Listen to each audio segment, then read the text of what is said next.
مرتبہ پھر وہی بات دہراتے ہوئے نظر آئے ہیں کہ تمام ثبوتوں سے پردہ اٹھا دوں گا. کیوں نہیں اٹھا رہے پردہ؟ بسم اللہ الرحمن الرحیم. جی میاں صاحب کی آج کی جو پریس کانفرنس تھی وہ تو مجھے ایک ہارے ہوئے شخص کا واویلا لگی ہے. اس میں کوئی ایسی بات نہیں تھی کہ جس کو جو ان کا منصب تھا اور جس طرح وہ پاکستان کے عہدوں پہ فائز رہے ہیں اس کے شایان نشان ایک جملہ بھی نہیں تھا. انہوں نے لکھی لکھائی ایک تقریر پڑھی اور اٹھ کے بھاگ گئے صحافیوں کے سوال دیے بغیر.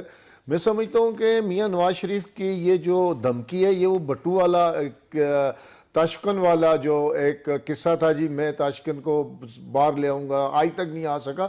تو میاں صاحب کو چاہیے کہ وہ اپنے کرتوتوں پہ غور کریں اور جس طرح ان کو طلب کیا گیا سمن کیا گیا سعودی عرب قوم کو بتائیں کہ انہوں نے وہاں کیا کیا چوریاں کی تھی کہ اس طرح ان کو دونوں بھائیوں کو سمن کیا ہے. اور ہمیں تو شک ہے کہ شرطے نہیں تھے جہاز میں ان کو جس طرح طلب کیے گئے کہ وہاں جو ان کے جرائم تھے ان پہ پردہ اٹھائیں وہ ہم قوم کو بتائیں کہ سعودیہ والوں کو یہ کیوں مطلوب ہے. انہوں نے تو عباسی صاحب کہا کہ ہمارے بڑے پرانے تعلقات ہیں پاکستان کے قیام عمل سے پہلے کے تعلقات ہیں خاندانی تعلقات ہیں.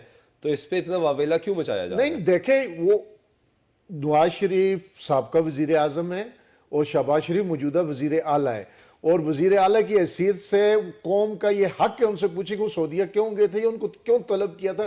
جس طرح ان کو طلب کیا گیا ہے ہم اس کو بے عزتی سمجھتے ہیں پوری قوم کی اور خصوصاً پنجاب کے عوام کی جو 12-13 کروڑ عوام ہے کہ ان کا نمائندہ اس طرح کوئی غیر ملکی اس کو طلب کرے اور وہ جائے اور قوم کو بتائے بھی نہ کہ کیوں طلب کیے گئے. وہاں کی جو چوریاں جو خبروں میں آ رہا ہے جو ڈاکے ہیں وہاں کی جو کرپشن ہے وہ بھی سامنے آ چکی ہے.